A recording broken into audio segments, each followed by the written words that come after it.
So welcome to the SharePoint user group. It's very mean, them throwing... Yeah, the door's over there. All right. I'd like to say thank you very much for having me. I know how desperate Ray is when he asks me to do something. My name is Barry Dorrans. I'm a Microsoft Value Professional, and professional is one of those things that people argue about, in developer security. And this evening I want to talk to you about the OWASP Top 10 project. So, OWASP is a worldwide free and open community focused on the improving of security of application software. It's this enormous wiki. It's this enormous wiki that people who have an interest in security dump their thoughts on. They also dump exploits on it. They also dump fixes. It has a bunch of freeware tools. And it has regional meetings, including one that's in London, that's generally held in one of the larger banks somewhere out in Canary Wharf, where people sit around and completely nerd out and talk about security. So last month was talking about doing really, really weird things with session cookies and some bizarre stuff to Google. I have no idea what next month is, but all these things are free. And it's well worth going along to if you even have a vague interest in security, just to see exactly how nerdy security people can be. So I should say a couple of things. I'm going to demonstrate deliberately bad code, and I'm going to demonstrate how to exploit deliberately bad code. This does not mean it's a good idea for you to rush off home and try this on other people's websites. Now, I mean, this also applies to work. So if you decide you want to go into work in the morning and see if you can crash your work's website, I would strongly advise against it. Generally, if you've got a network administrator who knows what they're doing, rare, I know, they can detect this sort of thing, and the next thing you know, you'll have a heavy hand on your shoulder and you will be called in to have a little quiet chat with personnel. So if you do want to try these things, try it on local host. Try it on a development web server. Just don't try it on something that you don't own. And if you do try it on something you don't own, and someone always does, I don't want to know about it. Simple as that. Every now and again, someone will email me saying, hey, look what I can do on this rather important website, to which my response is, la la la la la, I can't hear you. I don't want to get involved, because what you're doing is probably illegal. The other thing I should underscore is that these are not just vulnerabilities for ASP.NET. These are generic vulnerabilities for web applications at large. So they will apply to PHP. They will apply to Ruby on Rails, although, you know, scalability is probably a bigger issue with Ruby. They will apply to everything. So we're sort of just generally talking around the top 10 generic problems with web applications right now. And if you don't want to ask public questions, because normally these things start with, my friend has a website that, you can always email me, and I will do my best to answer you, and I will not hold you up for public ridicule. Bless you, Ian.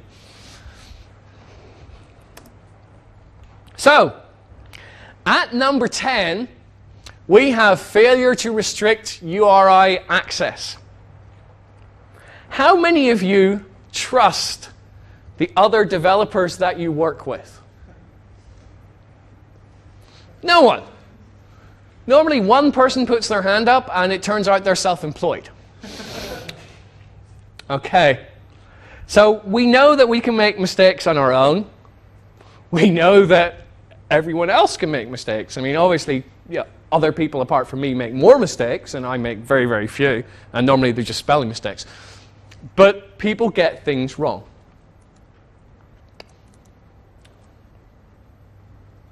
So, if we flip to Mr. Demo site, here we have an administration directory cunningly called /admin.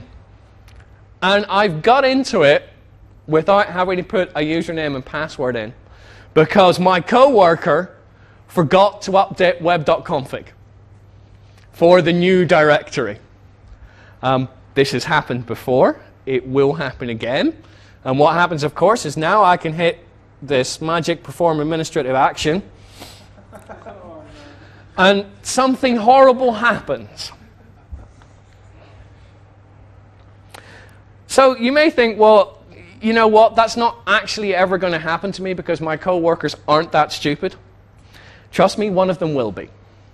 These things are incredibly easy to forget, especially when you add new directories. You forget to set up the permissions on the directory, or the permissions get lost in some sort of merge via SVN or TFS. So what you want to do is you want to have this concept of defense in depth. You do not rely on just one thing to protect you. And even if you get this right, and someone has updated web.config and put the correct rules in, there's always the possibility that there is a bug in the .NET framework.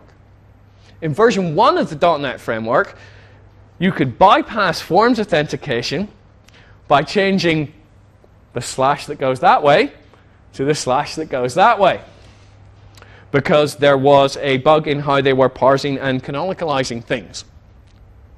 So, you know, even if your coworkers are perfect, you don't know that the Microsoft developers are perfect. You don't know that all Microsoft staff are perfect, even if they do have little nice tidy beards, like the man in the corner. So, you want to defend yourself as much as possible.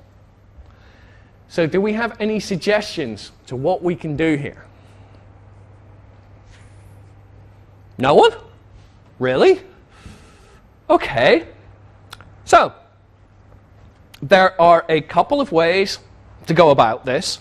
The first one being that, well, when you try and perform an administrative action, you wrap it in some sort of gatekeeping function that checks who the current user is, or checks the role that the user is.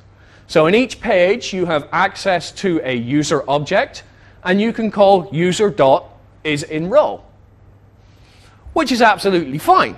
And that's all well and dandy, but there's another way. Because if you are writing an assembly that is being called by your ASP.NET page, well, the user object doesn't come with it. So you're kind of stuck at that point over what you want to do. Now, there are ways around it. You can pass the user object through, but there are all sorts of fun things to do with identity flow that kind of get in the way unless you're moving towards the whole Geneva claims-based identity bits and pieces. So what we can do is we can use code access security. And code access security is this thing that is built in to the .NET framework. It is generally incredibly hard to use and incredibly hard to get right, and it is changing in .NET 4. This bit isn't, but the underlying gubbins behind it is changing in .NET 4 because no one ever bothered to use it except for me and 2 other people outside of Microsoft. But one of the things that comes with code access security is the concept of a principal permission.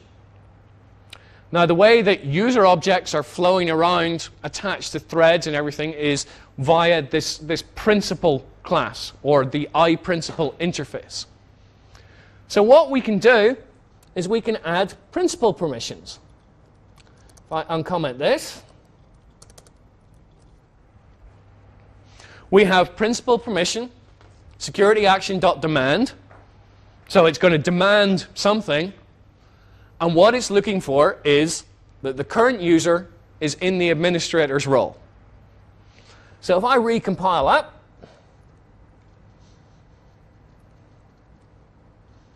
if I go back, I perform my administrative action, I get an exception. Now, this exception is interesting because code access security, well, it's interesting to me. Code access security is enforced at the .NET framework level.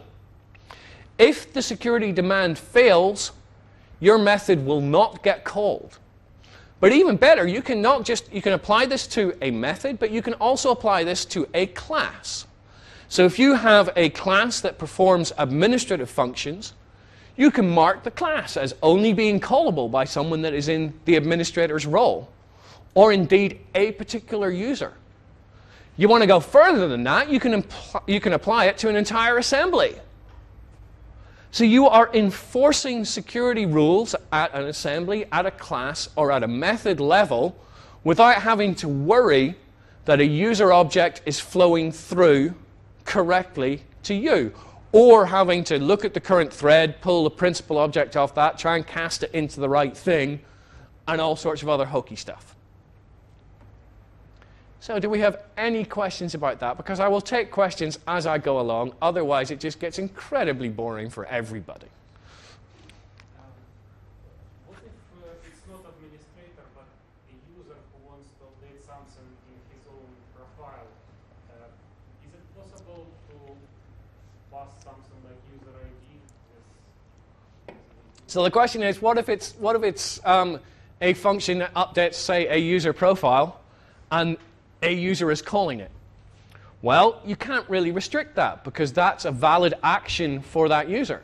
So if that happens, well, when you do that sort of thing, you retrieve the current profile, you check that it belongs to the user manually by, you go to profile, however you're bringing it back, you would check that the owner of that object is the same as the current user.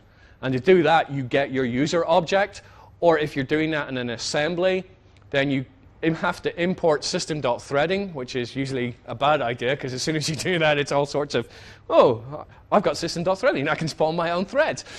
So you import system.threading, and attached to the current thread is a principal object. And you get the current principal, and you can get the username from that, or you can get the roles that they're in. It's just a bit more work, and it's nowhere near as automatic as applying a cast command. So you have to do the work yourself.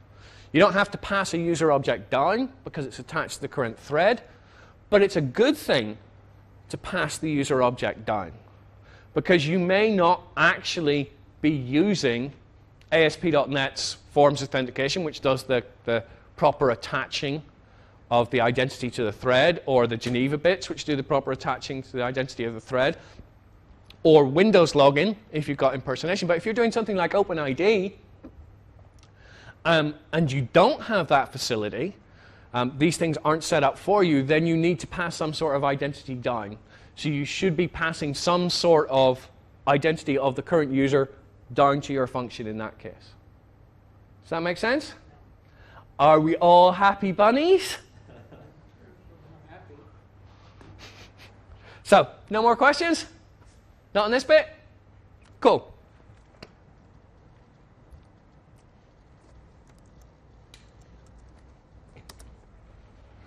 So the other thing I want to say is security by obscurity is useless. You saw that the admin directory was in /admin. So I've come across websites where they put admin stuff in / and then a GUID.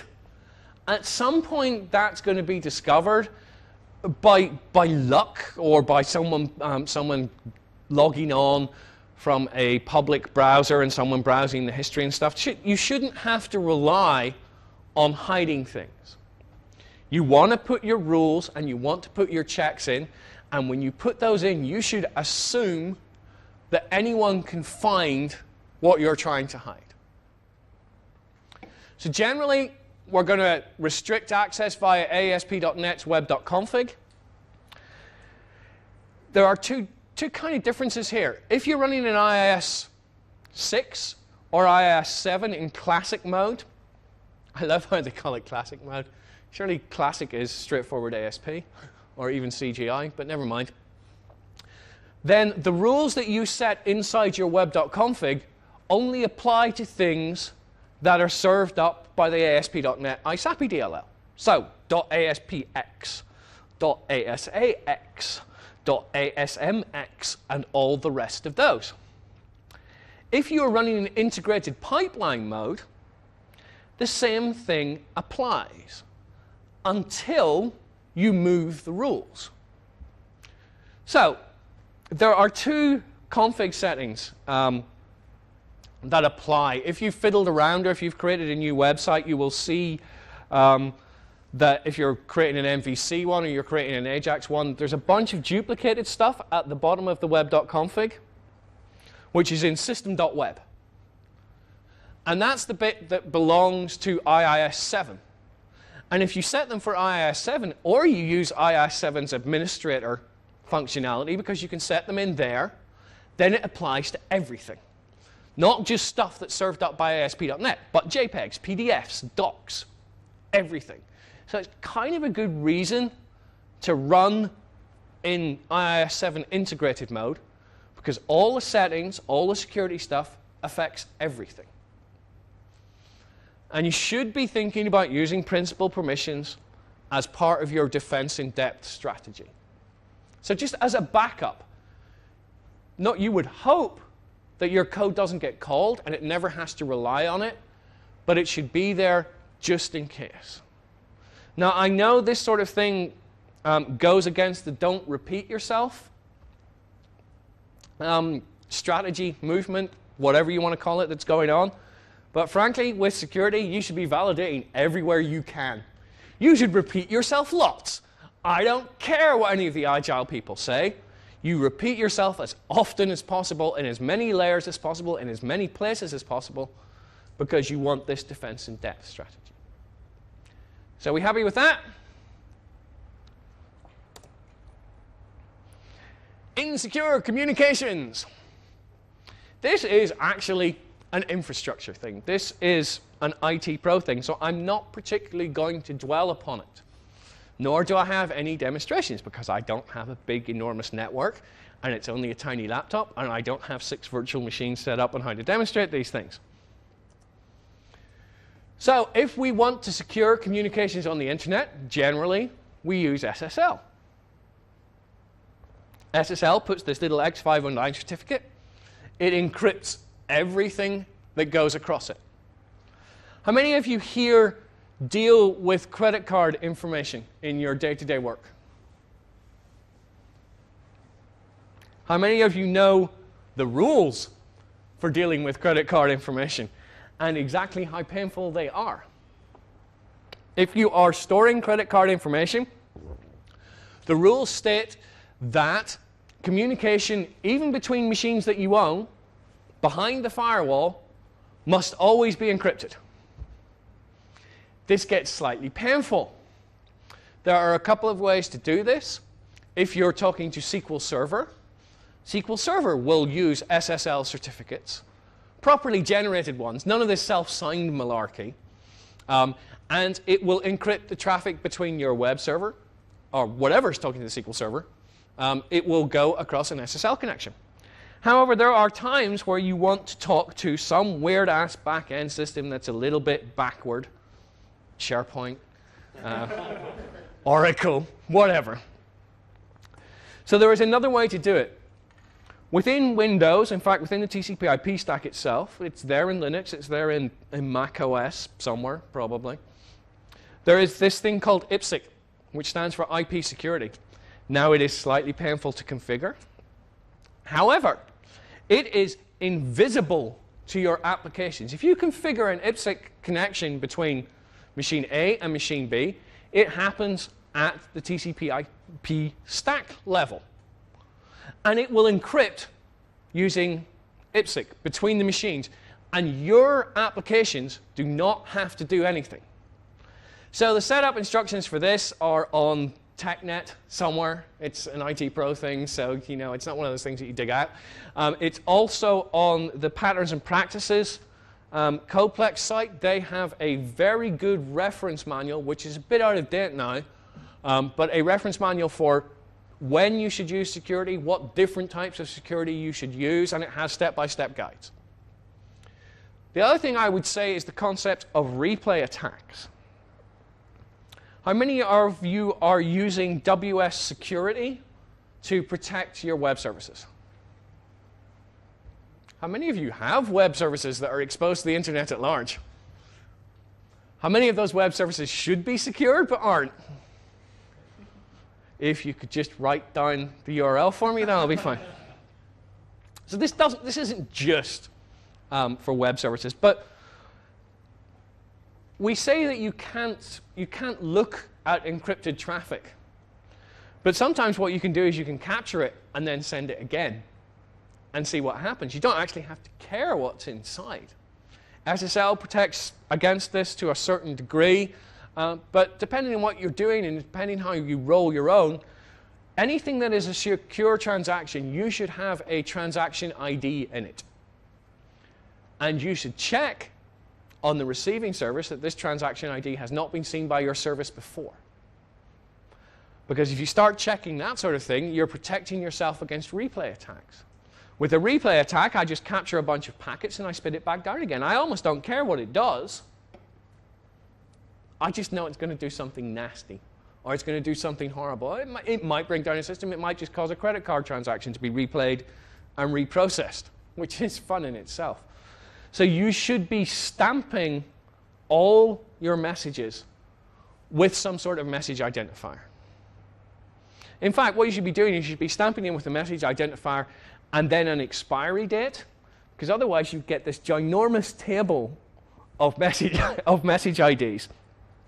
Instead, and if you look at the way that SAML does things, it has a message identifier and it has an expiry date. And after the expiry date has gone, that message ID can be reused. It's generally unlikely because it's a GUID normally, but it's perfectly possible.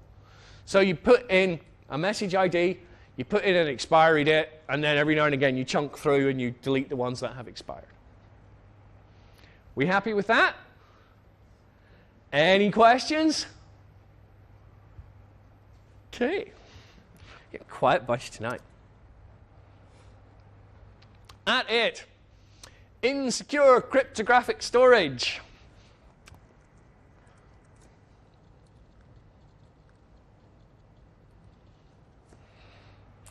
So there are three parts to cryptography. There is hashing, there is symmetric encryption, and there is asymmetric encryption. And if you want to get security people really, really annoyed, you call hashing encryption, when it's blatantly not. It really, really isn't. So, we're going to go through these one by one. If you're very lucky, I'll start talking about the math. If you want to start passing notes up towards the front, I won't. So we start off with hashing. What hashing does is it takes a bunch of data and it produces a hash. That's perhaps not a very useful explanation. But what a hash is a consistent value of a known length. So if I type in password, and down here in the tiny, tiny text, we have a hash. I know it's a bit bigger than the text that was hashed, but we'll not worry about that. It is always of a fixed length.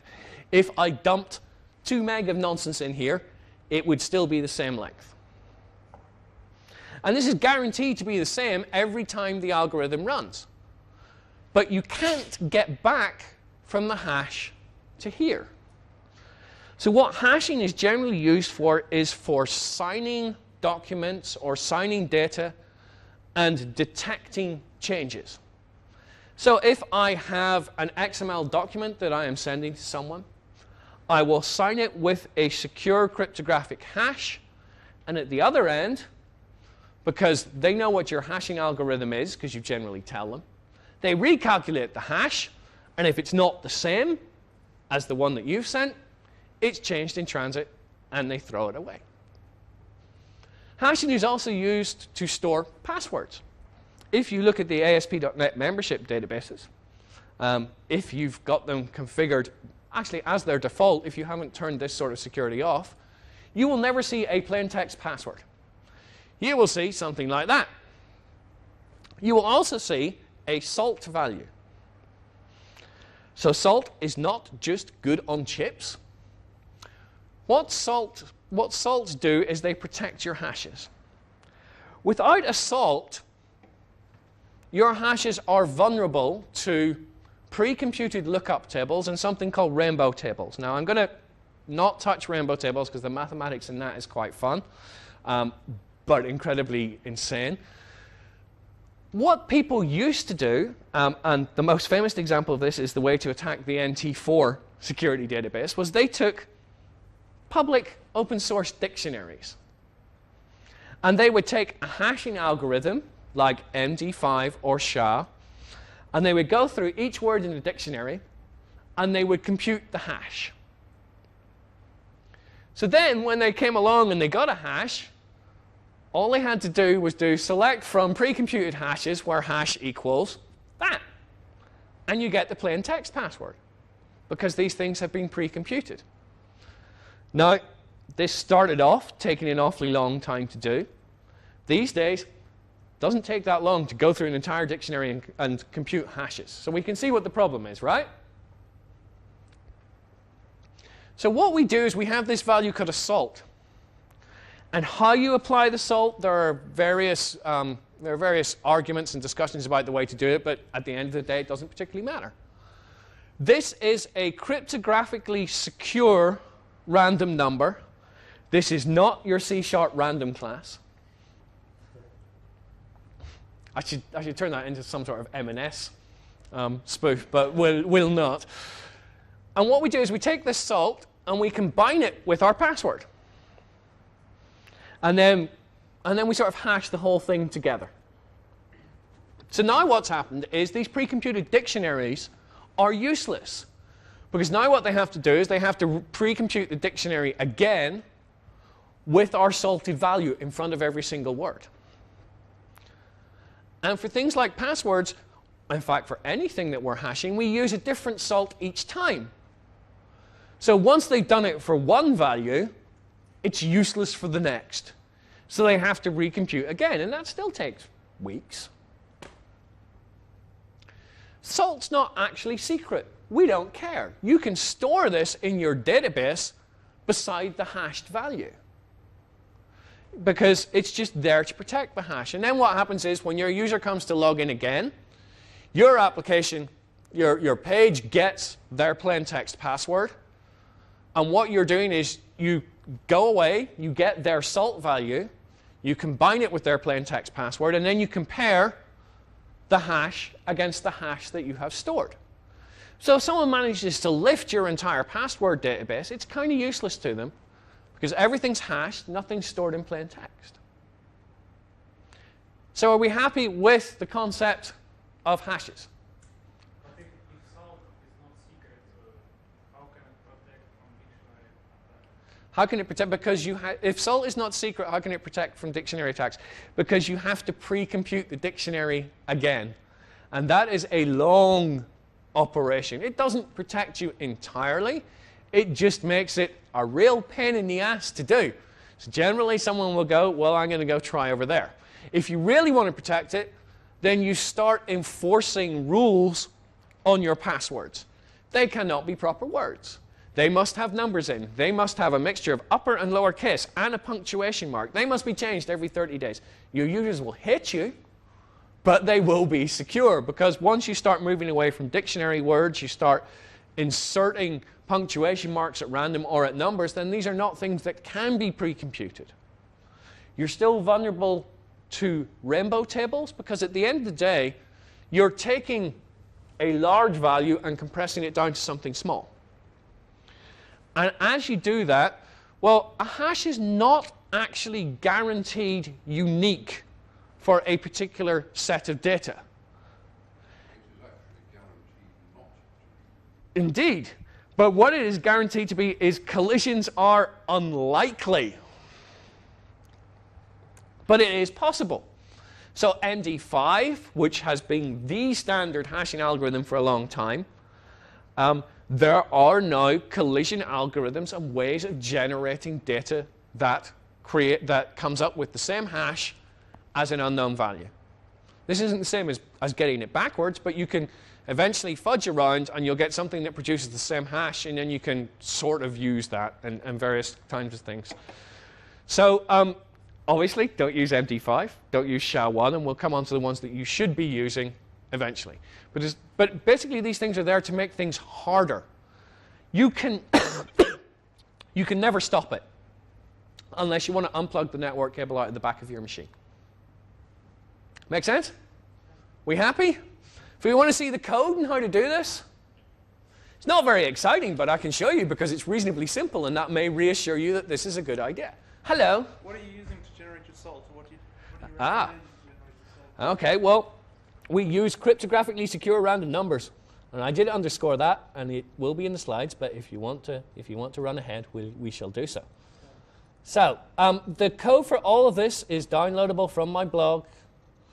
So the encryption stuff is good code. The other bits which demonstrate nasty things, it's bad code, don't use it. So, generate random salt. I am going to have a salt that is 8 bytes long.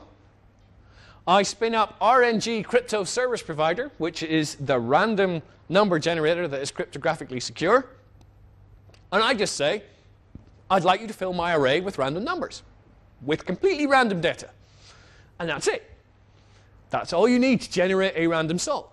You want a bigger salt? Increase the size of the array.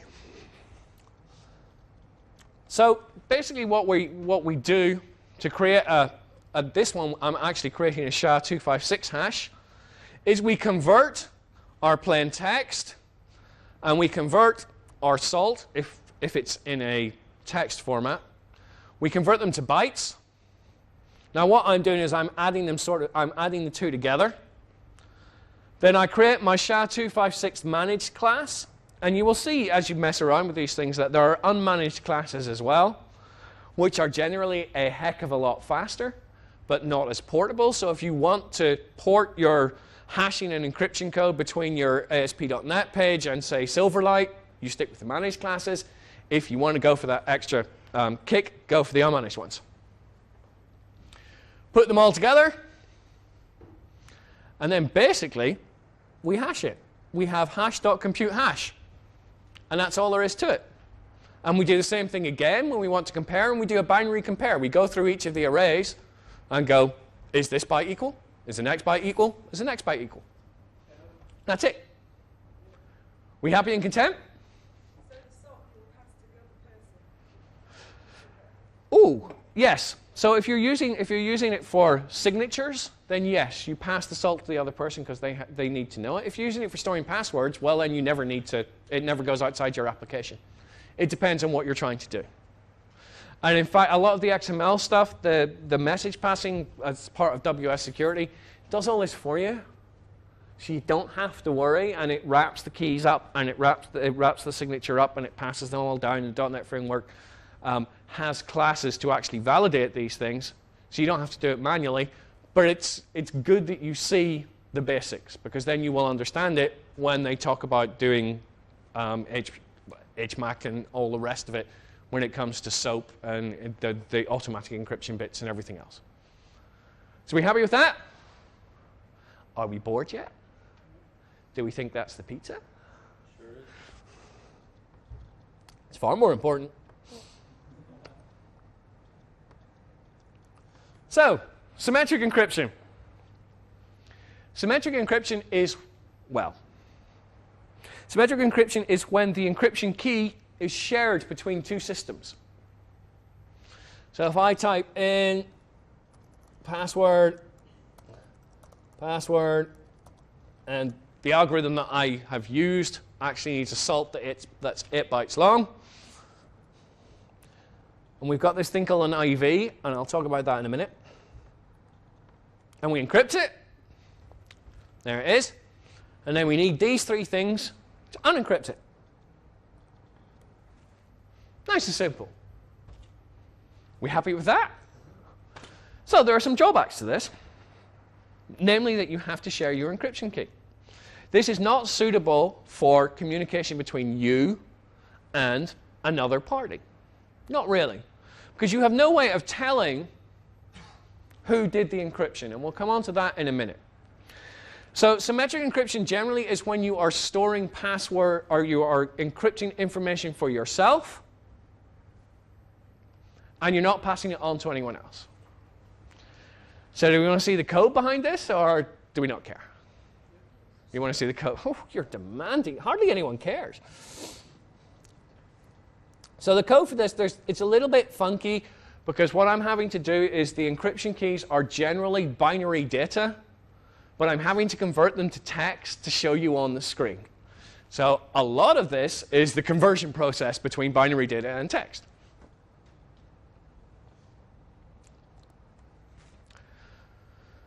So we have encrypt on click, and it just does a bunch of bits and pieces down here. If I go to definition, right. So we are taking a byte array, which is our key or our password. We are taking a byte array, which is this IV thing, which I'll come on to in a minute. We are taking a byte array, which is plain text. And all we do, you'll find that pretty much everything is like this, is we create our encryption algorithm, which in this case is AES managed. I set the two things that it needs, which are the key and the IV. And then the encryption stuff in .NET works on streams, which makes life incredibly easy when you're encrypting files. Not so easy when you're encrypting a bunch of binary data, because you then have to fuff around and set up a memory stream, but there we go. So we set up a crypto stream out of our memory stream in this case, and we're passing encryptor.create encryptor, and that's it. Then we spit things through the stream, we flush it, and the stream now has our encrypted data. How do we think we unencrypt?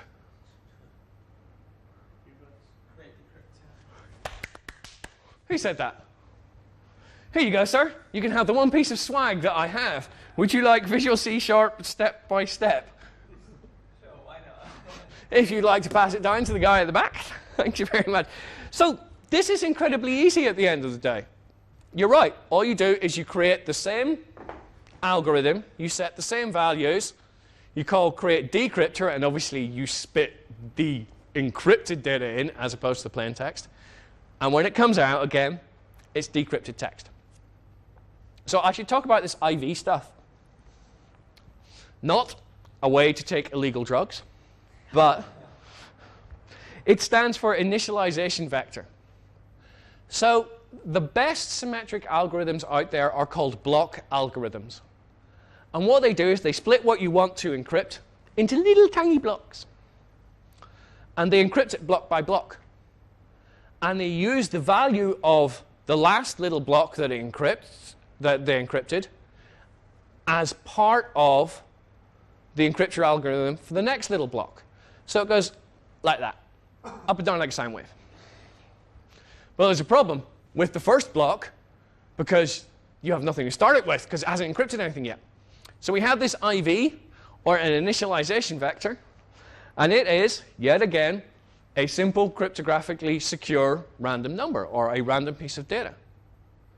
And like salt, it's not actually, it's not secret. You can store it next to your encrypted data. Now, password, obviously you don't store, because it's the sort of thing that you want to prompt the user for, or you want to pull out from somewhere else.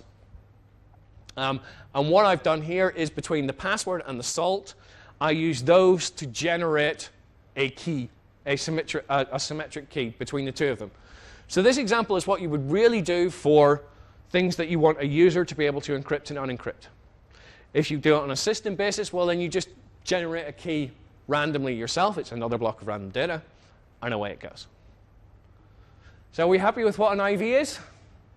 Should I prompt and ask you questions now and see exactly how many of you are truly happy with what an IV is? So we're happy with the concept of symmetric. We're using the same key to encrypt and decrypt. Okay? We're happy with that? Was that pizza? That is pizza. Would you like me to stop now? Because I can take a break. Oh my, someone's already started. That's not good. That's really not good. So I can stop here. Or I can do asymmetric encryption, which will take maybe another 5 minutes. What would you guys prefer to do? Would you like your pizza? You want your food now, don't you? You want me to? OK, so we'll do asymmetric encryption. We're just sorting out make a plate. That's very posh. Well, we have napkins. You've got eventually. Cool. Asymmetric encryption has all of this. And this is the simple example. We have a modulus index. You know what? I'm not even going to bother. I'm going to type in password. I'm going to scroll down, click encrypt, click decrypt, and we're done. Asymmetric encryption is different to symmetric encryption because it has an A at the front. So this is public-private key. And what happens is when you generate your encryption key, there is a part of it that you can give to the world at large. And that's the public key. And with a public key, people can encrypt data, but not decrypt. They can only encrypt for you. In order to decrypt, you have to have the private key that matches the public key that they've used. Does this make sense? So if you start an SSL conversation, if you look at an SSL certificate and you look at the properties in it in IE or in Mozilla or wherever, you will see that the public key is viewable because it's for the public. It doesn't matter. It doesn't matter who has it. All they know is that they can encrypt using that public key, and only you can decrypt it. So this is what you use when you're talking to other systems outside of your control. You give them your public key, and they can encrypt and send stuff to you. And without all this private key stuff, no one else can decrypt it. Make sense? We happy with that? Now to make you unhappy. Asymmetric encryption is computationally heavy, fat, and slow.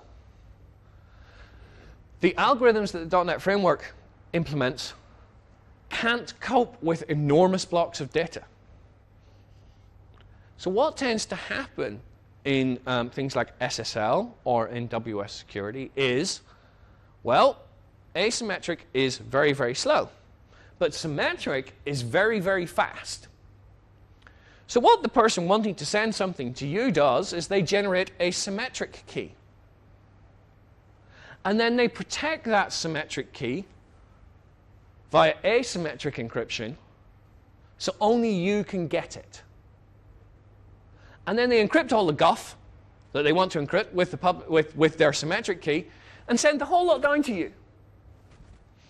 And so what you do is you go, I can see there's a symmetric key in there. So I'm going to use my asymmetric private key to get it.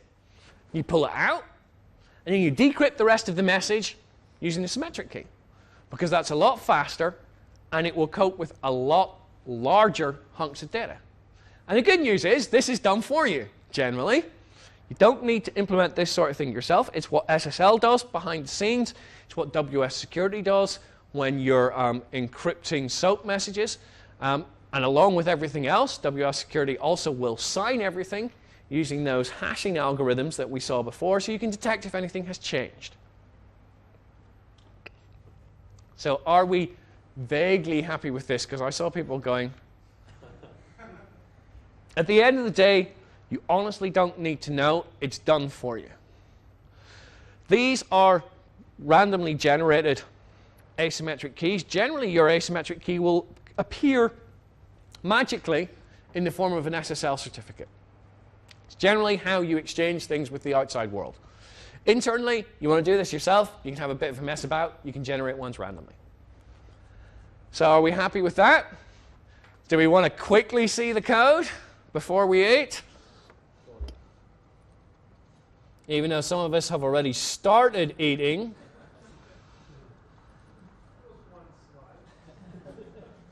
Sorry, it was one pizza.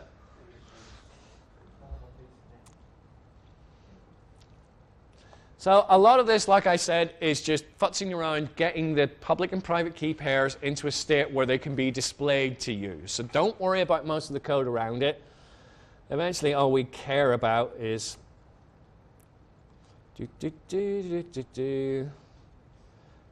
encrypt unclick.